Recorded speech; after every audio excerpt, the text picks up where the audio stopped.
I told you all I wanted to share a fall-themed sourdough recipe with you at least once a week if I could.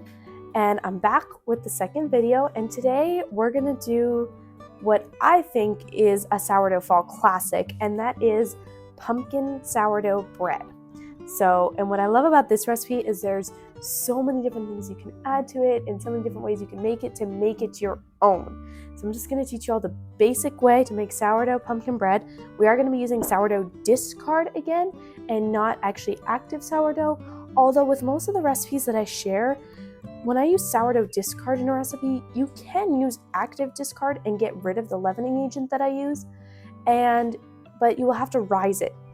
And you might need to play with it a little bit and experiment a little bit. Normally you would rise it after making the dough and then rise it again in the pan for a little, like just proof it, maybe like half an hour to an hour. But I use discard in a lot of baking recipes for simplicity, especially when teaching. So that's what we're gonna do today. And if you decide you wanna use active sourdough, you might need to play with it and experiment to make it work. All right, so first up, we're gonna mix together our dry ingredients. And here I have 2 cups of flour. Now, we like to grind our own flour. I've said that in so many videos. I just wanna say it again in case you're new here. And I'm using soft white wheat berries. So if you're grinding your own, I recommend soft white wheat berries if you can. If you're going to buy flour, just an all-purpose flour should work for this recipe. Next, I'm gonna add a 1/4 teaspoon of baking soda.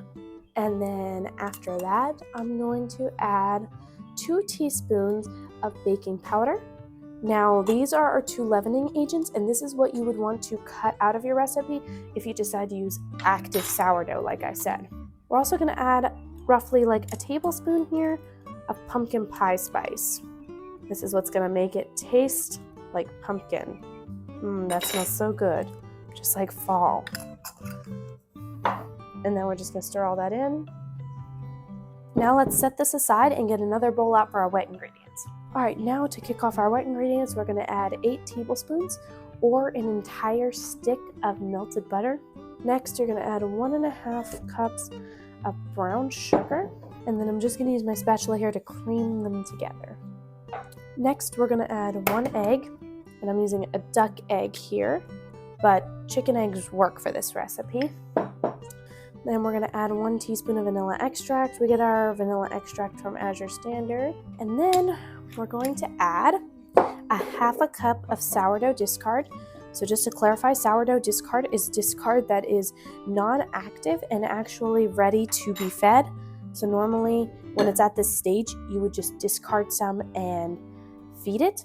So that discard is what we're using for this recipe today. And then once you get your discard into your recipe, you will want to feed your sourdough, so don't forget to do that. And the sourdough starter that I'm using today, we actually started from the Cultures for Health culture packet, so it's their San Francisco one. I'll leave it linked down below.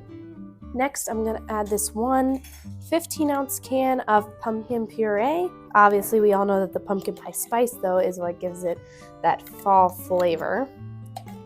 And honestly, I have actually found like squashes like butternut to be a good substitute for pumpkin puree.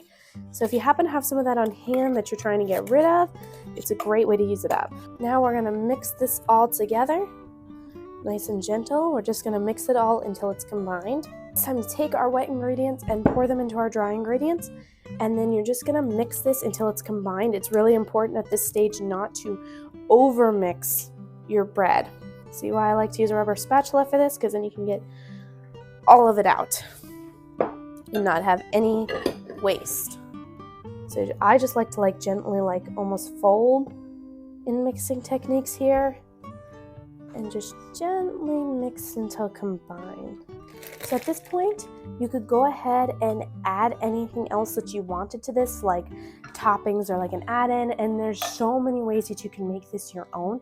You could add some nuts like pecans or walnuts, but today I'm going to add some chocolate chips.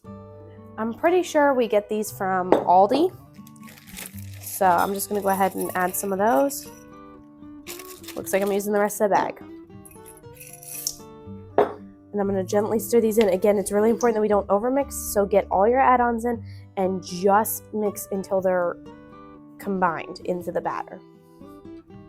And if you're really worried about it, you could have added them before we stirred the last time, but I think it's best to put them in now. All right, next we're going to take your loaf pan. Now I line mine with parchment paper. Most people don't, but I would just rather do it like this so I don't have to worry about it sticking. And we're going to dump our batter into the pan. This is where you're really going to start to see your creation come together. And this was a really easy recipe.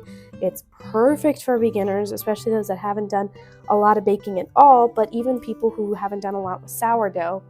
This is a great way to dip your hands in and get into that a little bit. So I'm just going to spread it evenly in the pan now. Now we're going to put this in the oven at 350 for 55 to 60 minutes or until a toothpick comes out clean. So here's what the bread looks like out of the oven. Plus I cooled it for a little so it'd be easy to cut into and serve. It looks really, really beautiful. I'm very happy with it right now. Let's give it a try. All right, so there it is. Looks really good. It may have needed like maybe just a minute or two longer in the oven. Okay, let's give this a taste.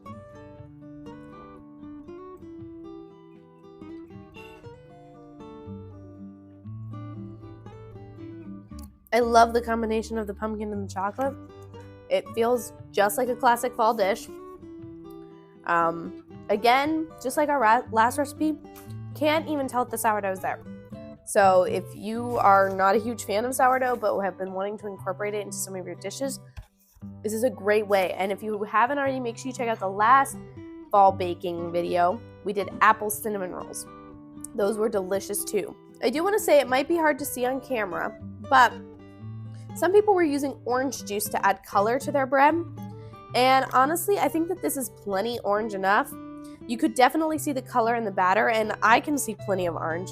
If you enjoyed this video, make sure to like and subscribe and stay tuned because next week I should have another fall-themed sourdough recipe out.